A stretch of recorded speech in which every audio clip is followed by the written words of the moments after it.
Okay, so for those who don't know, this is the book that we will be using as our textbook, 70 Faces, Traditional Methods for Revealing Inner Dimensions of Torah. So this is our textbook.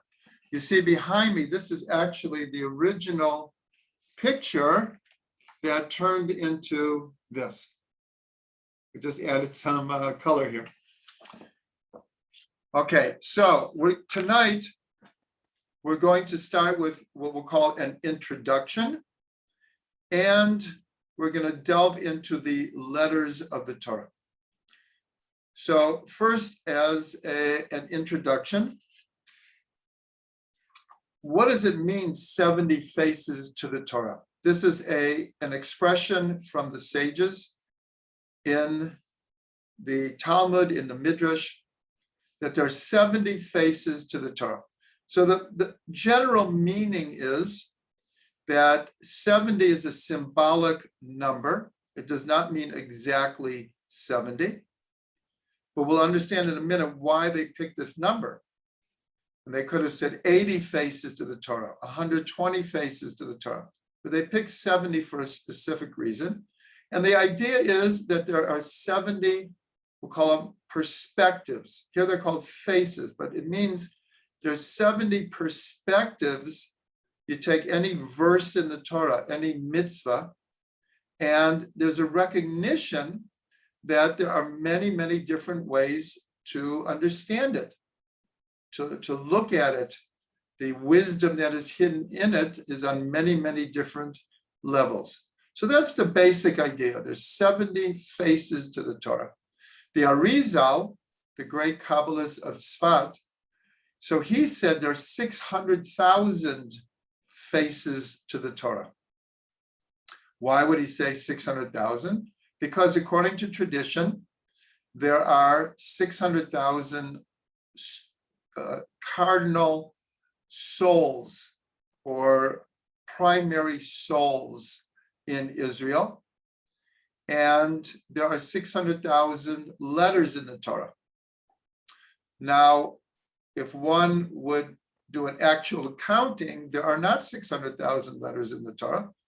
There's something like 347,000 letters in the Torah. So why did they say such a thing? Just like there are 600,000 soul roots in Israel, and each one is connected to a letter in the Torah.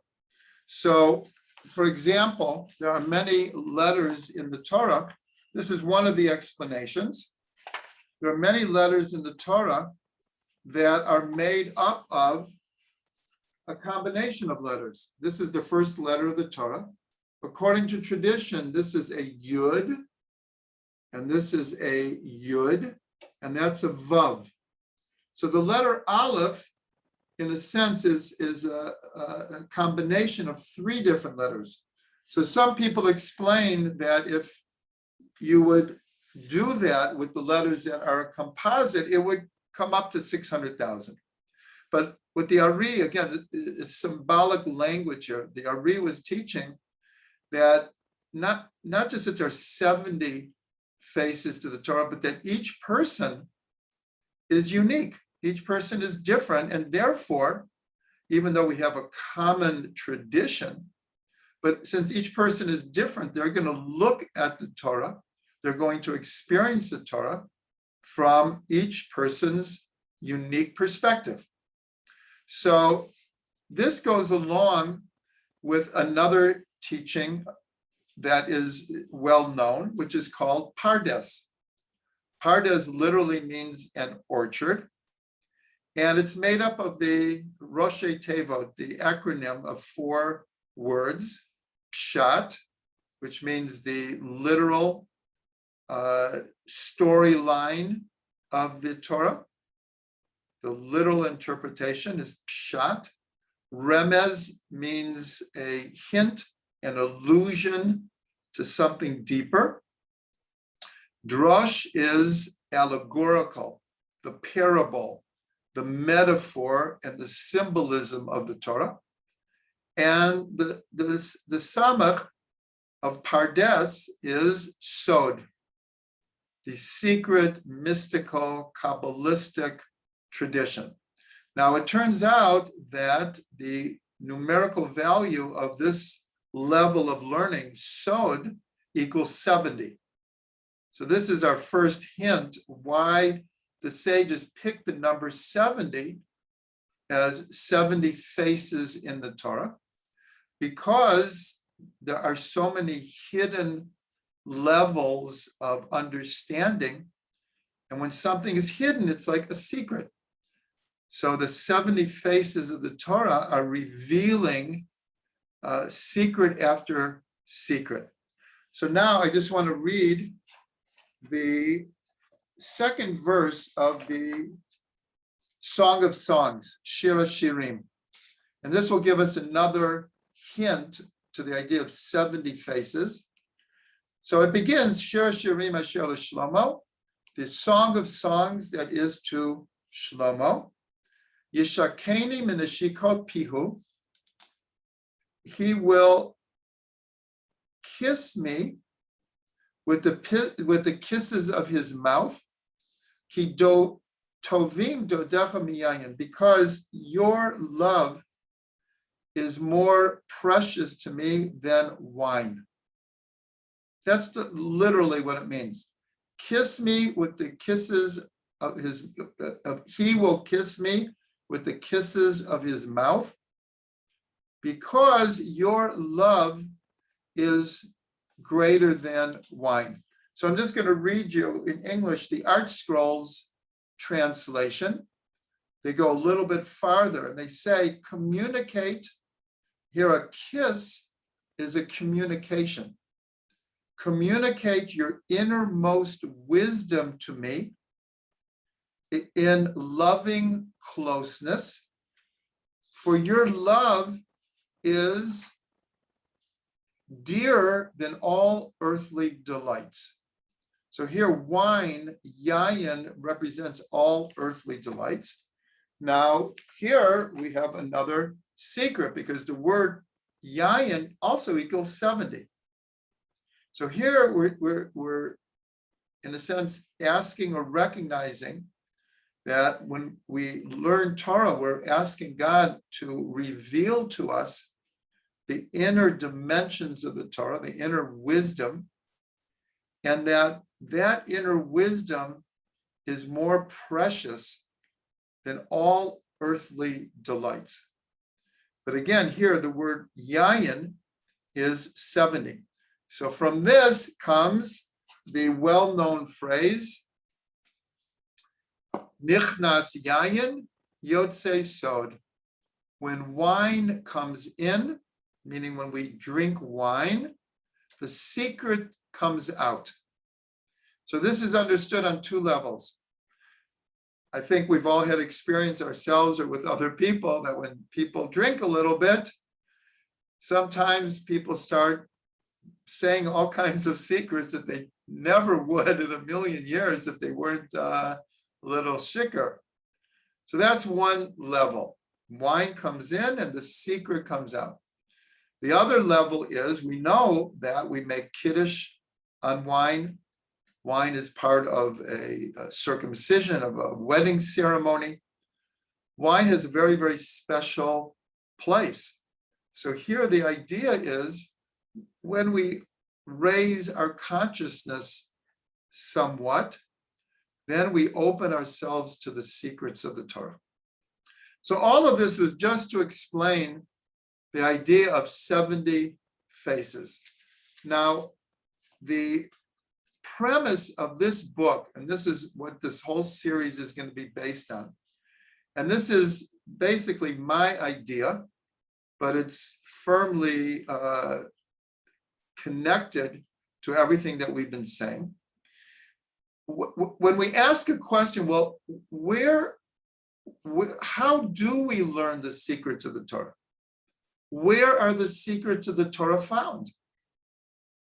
And the premise of the book is, it's not just that there are 70 faces to the Torah, 70 perspectives, but the sages and expanded over the years, but mostly with the same sages that composed and compiled the Mishnah, the Talmud, the Midrash. They developed 70 methods. Again, 70 is not an exact number, but they developed certain methodologies of how to look at the text and draw out of it deeper meaning. This is the premise of our course.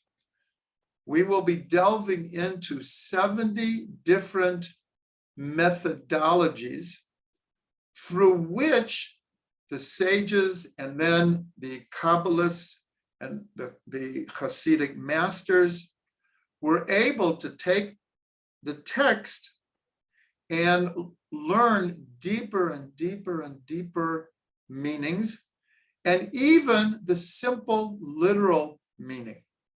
It's not just the Kabbalistic. These same methodologies were used in order just to understand the text.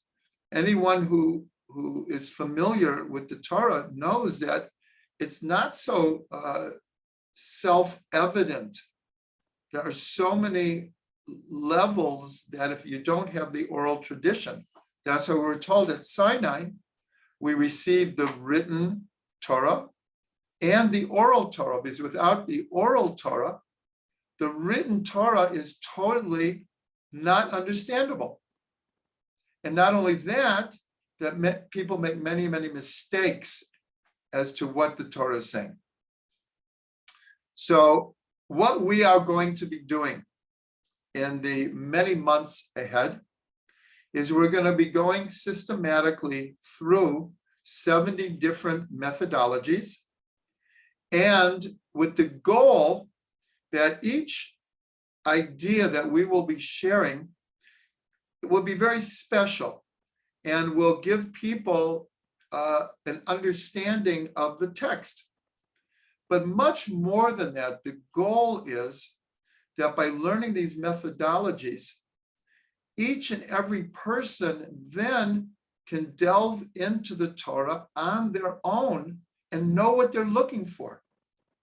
Know what the keys are to unlock the simple understanding, the alluded to meaning, the allegorical, symbolic, metaphorical, parable of the Torah, and the more mystical. And it's all through these methodologies. And these methodologies, as we will see, have been used quite literally for thousands of years. It's not like one person made up a method and no one used it afterwards. It was part of the oral tradition. I can't emphasize this enough. It was part of the oral tradition that this is how you come to understand what the Torah means on many, many, many different levels. So the book and our course will be divided into 6 sections. The first one are the letters of the Torah. And for those who have a book, you'll see that there are 14 chapters. In other words, there are 14 different methodologies that open up the secrets of the text through the letters. I'm not going to do this for all of them, but I will do it for the letters, because after this introduction, we are going to begin with understanding in general the function and the purpose of the letters of the Torah. So I'm just reading through very, very simply the shapes of the letters. As we will see, many people don't understand that the shapes of the letters are highly significant. Hebrew is a pictorial language. And many, many people don't understand this.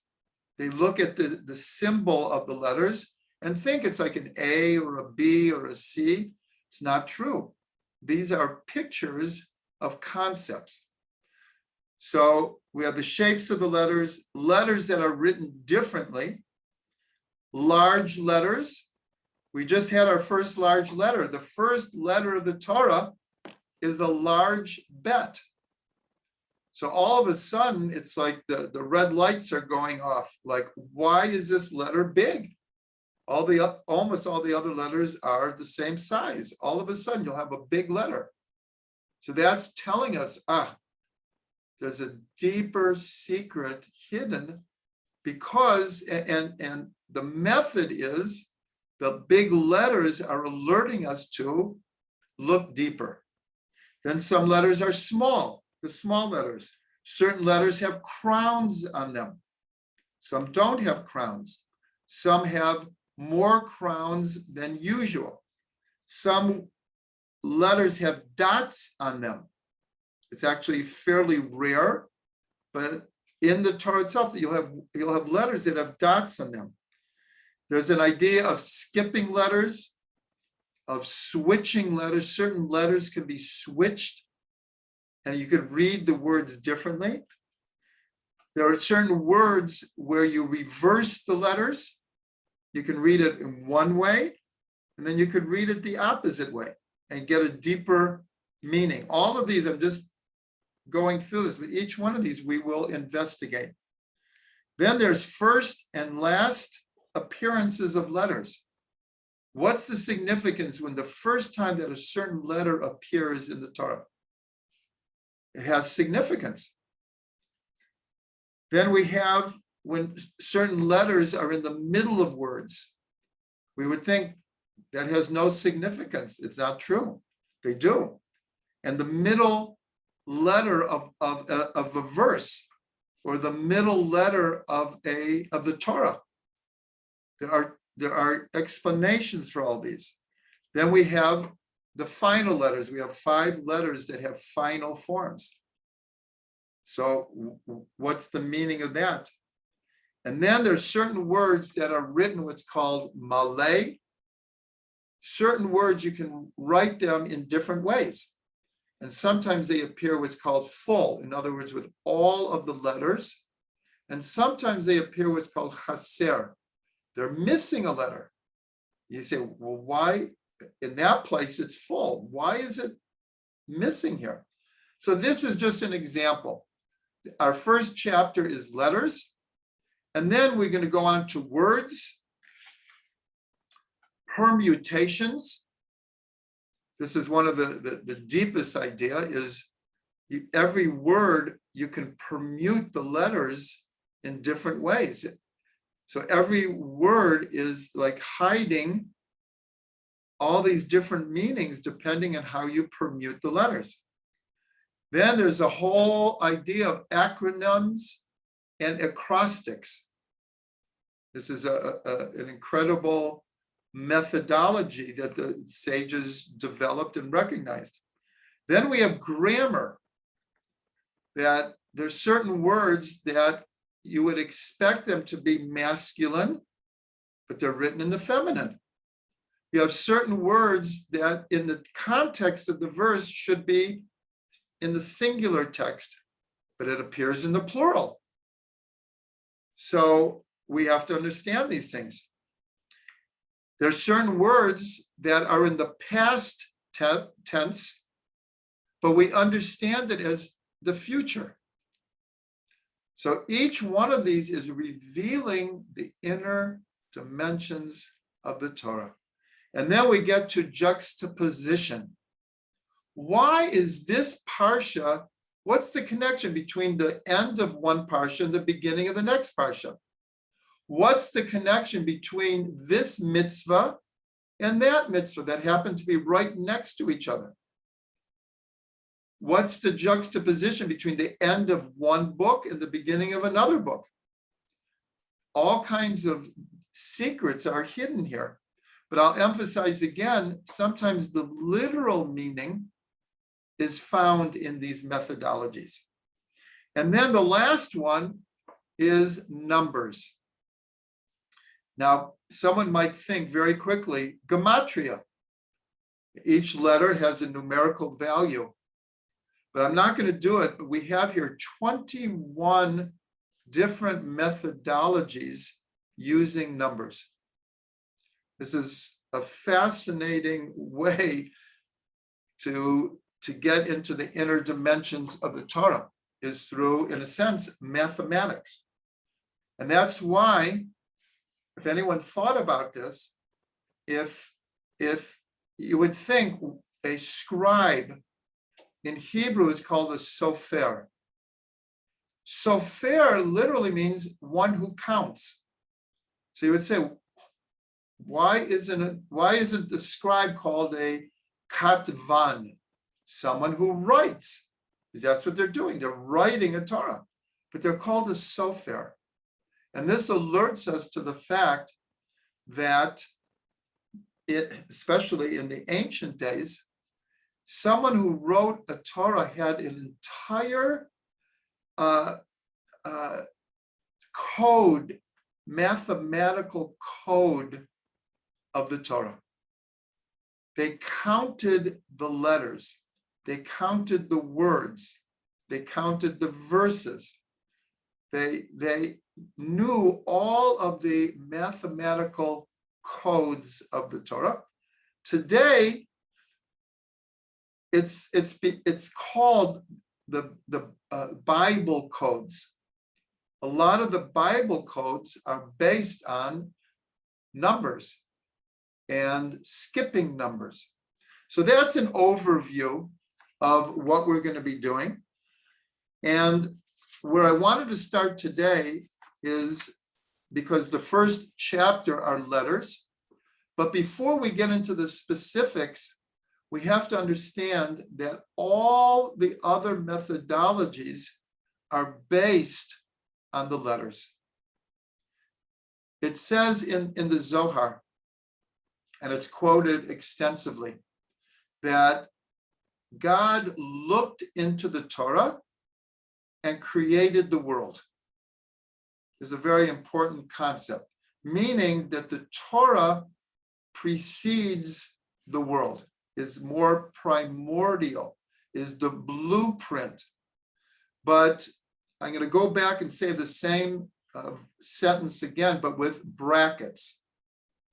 And we read it like this: God looked into, in brackets, the letters of, end of brackets, the Torah, and created the world. Because if you look at the Torah, you see words, you see parshas, but what is it all made of? Letters. Letters are the common denominator of everything. They are what is called the building blocks of creation. Just like a scientist, if you would ask a scientist, what is the world made out of? So they would answer atoms, particles, elements.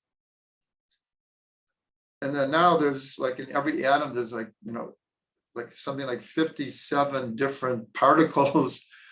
That's what the world is made up of, and they'd be correct. They'd be correct. If you ask a student of Torah, what is the world made of? So we'll answer letters, the letters of the Torah. And that's why this is following Bereshit, the creation. So when it says God looked into the Torah, it's specifically about the 7 days of creation. That's the more literal understanding of what it means. God looked into the Torah. And just for example, when God says, Vayomer Elokim Yehi Or, Vayhi Or. God said, let there be light, and there was light. And that's why we have a tradition that with 10 expressions of speech, God created the world. And so when we get down to really understanding the basic building blocks of the world and the Torah, that the words of the Torah, which are made of letters, the letters of the word is what that entity is. So if anyone has my book on light, I have a whole chapter that analyzes light according to the three letters of light. Aleph, Vav, Resh. If you want to know what light is, then you have to understand what an Aleph and a Vav and a Resh are. If anyone has my book on dreams, I did the same thing with the word Chalom. You say, what is a dream? What is a Chalom? If you look at the letters Chet, Lamed, Vav, Mem, then you would understand what a Chalom is. That's why in this week's Parsha, it says that God brought all of the animals to Adam, and whatever he named them, Hu Shemo, that was their name. So the tradition is like, what is the Torah trying to tell us here? Is that God brought not just the animals, every entity before Adam, and he gave names. How did he give names? He looked at the entity, here is the animals, and he perceived that this animal is these 2, 3, 4, 5, 6 letters. That is what this entity is. So this is a very, very important thing, because I'm going to make a very important statement now, an extremely important statement, is that all of these methodologies are based on the text. In other words, they're not superimposed onto the text. When a student of Torah looks at a verse and sees that there's a big letter there, they know, this is telling me something special. If they look at the verse and they see that there's a letter missing in one of the words, that is telling me something. And it's not just the inner dimensions and the mystical.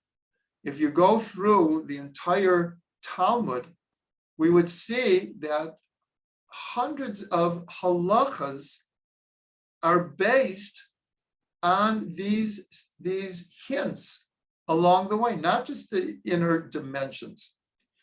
So this is a very important statement, because we're talking about the letters, that we derive the inner dimensions of the Torah from the letters and the words of the Torah themselves, not superimposed. The letters themselves tell us the simple literal meaning until the mystical, from the practical to the mystical. You might notice already that this class is going to go a little bit longer than the usual amount of time. So now I am reading from a letter that the Baal Shem Tov sent to his brother-in-law.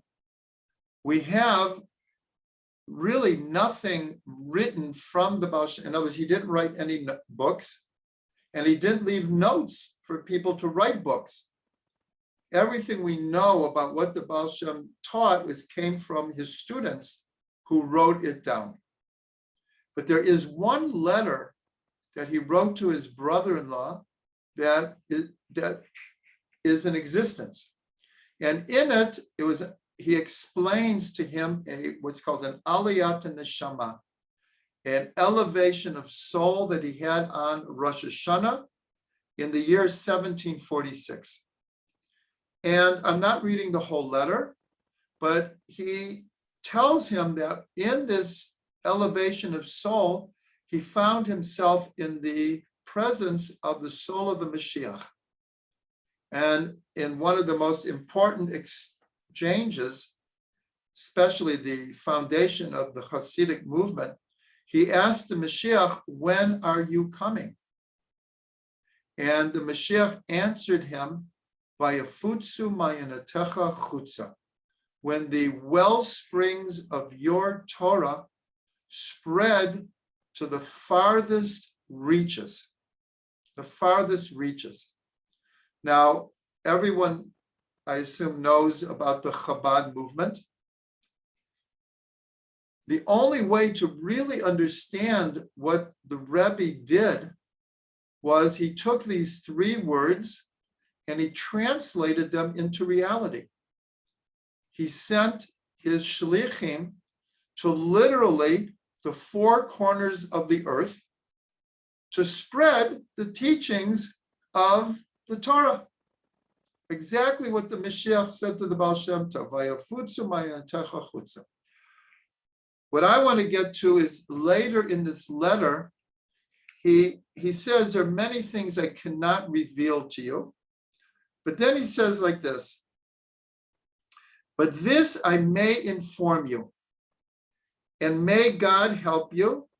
Your way shall ever be in the presence of God, and never leave your consciousness in the time of your prayer and study, that every word of your lips intend to unite." Now listen to this. "For in every letter there are worlds, souls, and divinity, and they ascend and connect and unify with each other. And afterwards, the letters connect and unify to become a word, and then unify in true unification in divinity." And then he goes on to say that this produces an infinitely great joy and pleasure, as you can understand from the joy of groom and bride in miniature. So this concept that in every letter there are worlds, souls, and divinity. So for those who are familiar with Rabbi Ginsburg's book on the Hebrew letters, this is the basis of the book, that every letter is analyzed according to how it manifests itself in the world, the physical world. Like we said, it's the building blocks of the world. And Rav Ginsburg, many other books have been written about the letters also, and they're all in the same line, that the letters are the building blocks of creation. And Rav Ginsburg, though, takes this according to the Baal Shem Tov and shows how every letter is manifest in the physical world and the level of the soul, meaning the intellect, the emotions, our psychology, our midot, how it affects a person. Every letter, it manifests within us, just like we have a DNA code. We have a code of letters that make us up. And then the highest level is how God uses every letter as a channel of energy, life, and light. Every letter becomes a channel to bring godliness and the spark that animates everything. Everything has a spark of godliness in it.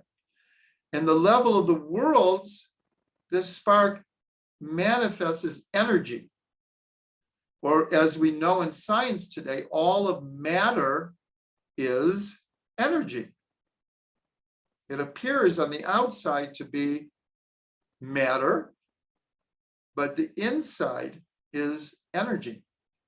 And on the level of souls, so we have life force. Plants have life force, animals have life force, and human beings have life force. And on the level of divinity, each letter is a channel of divine light into the world. The Zohar says that all matter is thickened light.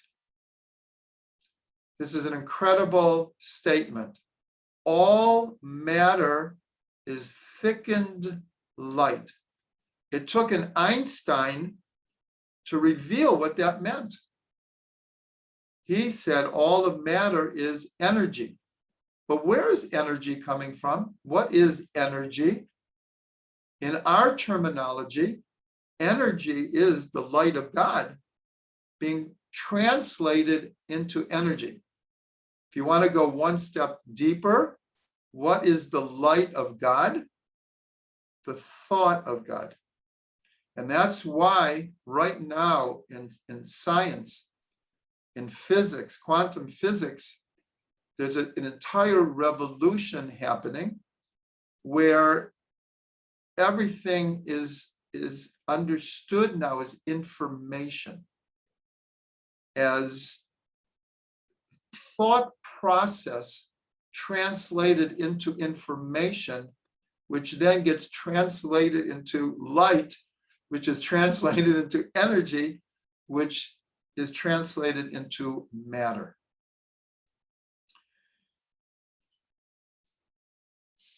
Okay, we're going to go a little bit deeper, that every letter, along with being on the level of worlds, souls, and divinity, olamot, nishamot, and elokut, every letter has a form, meaning the picture of the letter has a form.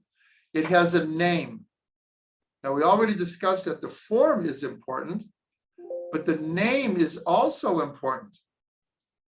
So an aleph, aleph means something, and it means many different things. Aleph, actually, if anyone learned Hebrew, went to an ulpan. What's an ulpan? It comes from the word aleph, because aleph means to teach. One of the meanings of aleph is the root of to teach. The verse is alephecha chachma, I will teach you wisdom. Aleph also means an ox. In ancient Hebrew, an ox was also called an aleph, and also an aluf. In the Israeli army, a general is called an aluf, from the word aleph. The word elef also comes from aleph. 1,000 comes from aleph. All the letters of the Torah, they have names, and they all mean things on different levels. And then every letter has a number, and that we know as gematria.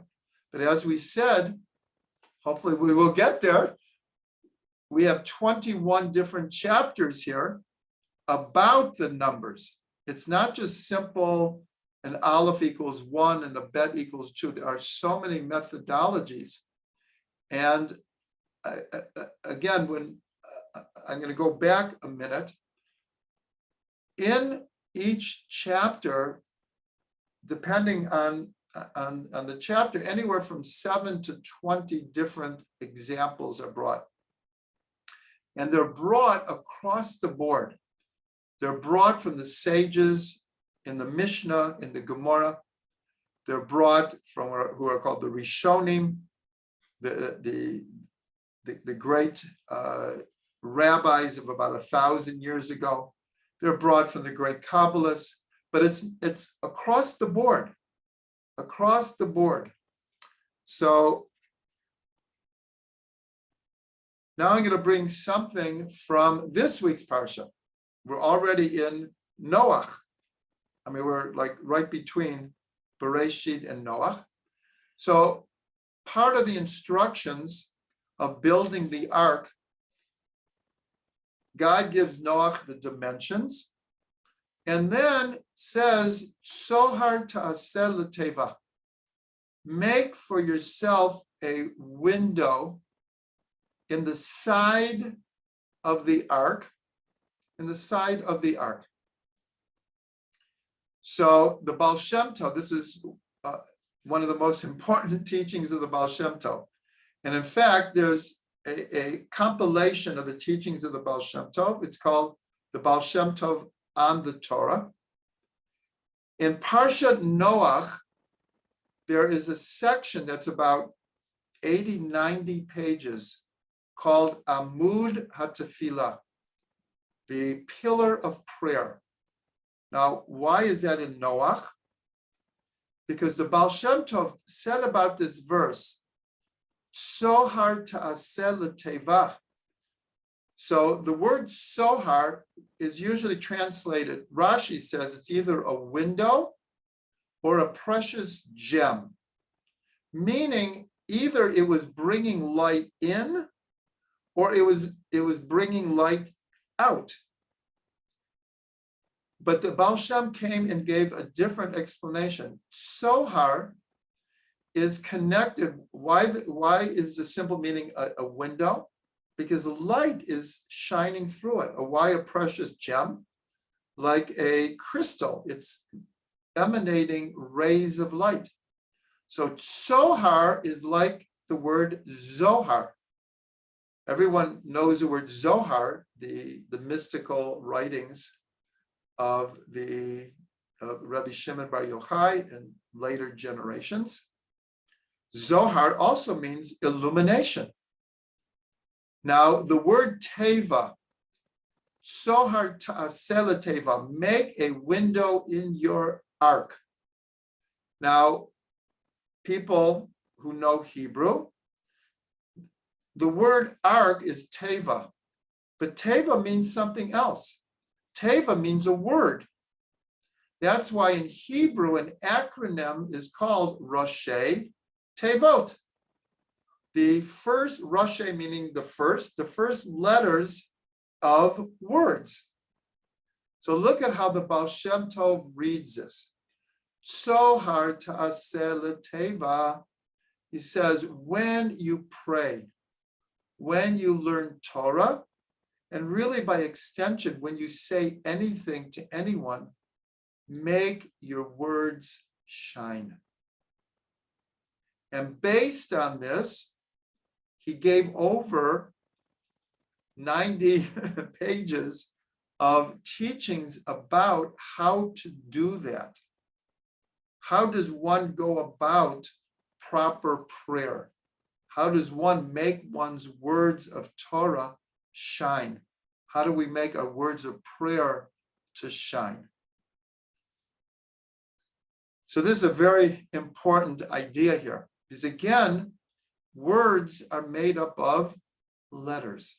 Like we read for the Baal Shem Tov, he says, take each letter, and in Rabbi Nachman, he has this incredible image of the Baal Tefillah, the master of prayer, who goes out into the field and he picks a flower, and then he picks another flower and another flower, and he makes a bouquet out of them.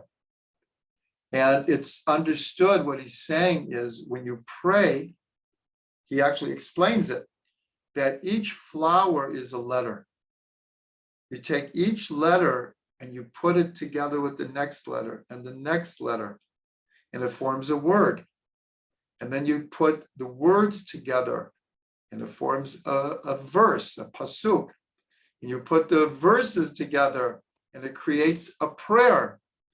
And that's the bouquet. But here we're saying the idea of let the letters of Torah shine. Now, I want to go back to Adam giving names to all of the animals. So I think everyone's heard this, but it's the perfect place to put this. It says in the Gemara that God says to humanity, I create worlds and you can create worlds. The question is, well, how do we create worlds? So this is very connected to the depths of what the Baal Shem Tov is teaching.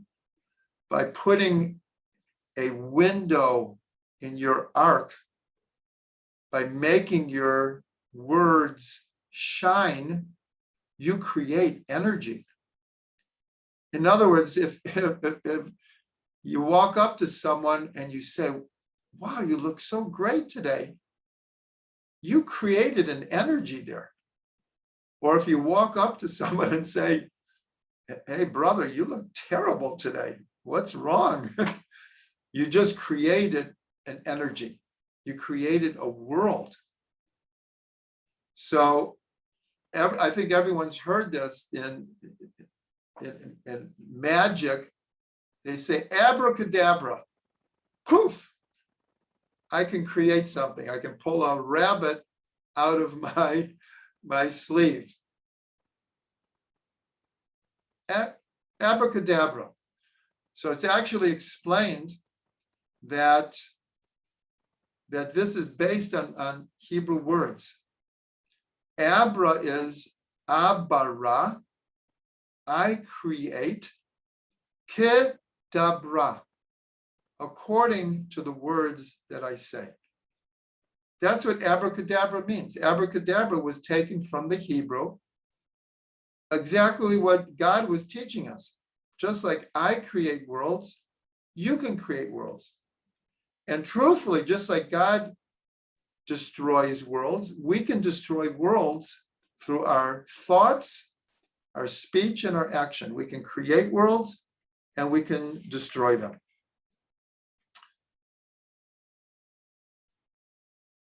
Okay, I'm going to end with one more teaching. And next week, we're going to go into the letters. But because the entire Torah is based on the letters, I wanted to start with just a basic understanding of what the letters are and how we look at them. Like every morning we say, Baruch She'amar V'haya Olam. Blessed is the one who spoke and the world came into being. And we understand that he spoke the world into being through the Hebrew letters. The Hebrew letters are the channels, the building blocks of all of creation. So I'll just end with a teaching in the Sefer Yetzirah, which says, 2 stones build 2 houses. 3 stones build 6 houses. 4 stones build 24 houses. 5 stones build 120 houses. 6 stones build 5,040. So I have this, no, excuse me, 720. 7 stones build 5,040. And then the Sefer Yetzirah says, continue until you cannot count anymore. What is this talking about? A stone is a letter. A house is a word. If you have 2 letters, Aleph and Bet, you can build 2 words. Aleph, Bet, Bet, Aleph. If you have 3 letters, you can build 6 houses. Aleph, Beit, Gimel can be combined, permuted in 6 different ways. If you have 4 letters, 4 stones, you can build 24 houses, 24 words, etc. So this is a beautiful idea that the Sefer Yetzirah, which is considered pretty much the oldest Kabbalistic text that there is, the idea of the letters is the building blocks of creation. Okay, so I just want to show you one thing, and then we're going to, 1 second.